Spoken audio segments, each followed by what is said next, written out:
What's up guys? Samsung's chairman Lee Ji-young held a design strategy meeting and stressed the importance of an integrated design. It's the first time ever that the CEO of all the important Samsung business units have attended a common meeting, including DJ Ko and TM Rock.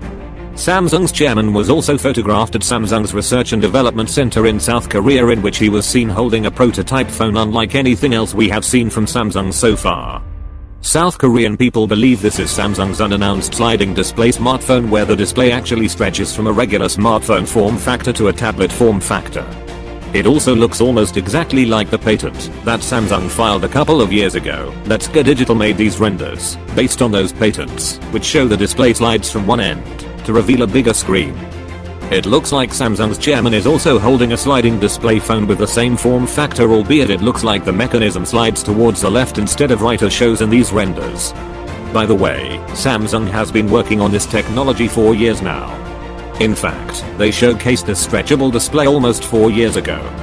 So it isn't entirely new ground for Samsung. Also, if you remember, we got a report from South Korean media a few weeks ago that Samsung is planning to bring sliding screen smartphones to the market as soon as next year.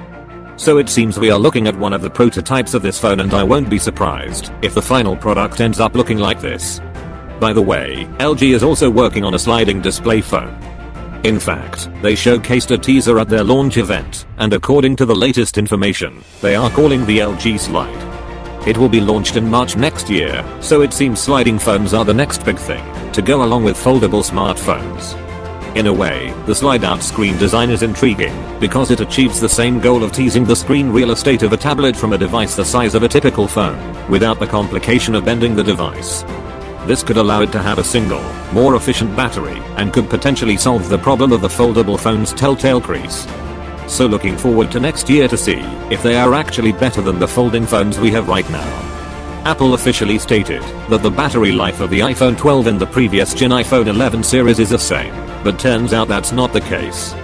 Resethabus did a battery test among the best phones all the major companies have to offer. That includes the Note 20 Ultra, Mate 40 Pro, Mi 10 Ultra, Honor Plus 8 Pro, iPhone 11 Pro, and iPhone 12 Pro. And despite having a 5nm chipset and a 60Hz display, the iPhone 12 Pro performed noticeably worse than the competition. It had a screen on time of 7 16 minutes, which is good, but pales in comparison to the Note 20 Ultra, which lasted 8 hours and 41 minutes in his test. And remember, the Note 20 Ultra has 120Hz and a 7nm chipset, so the reports that said Apple didn't include a 120Hz panel on the iPhone 12 because of battery issues were absolutely true. Anyway, let me know what do you think about this down in the comments, and as always, I'll see you tomorrow. Peace out.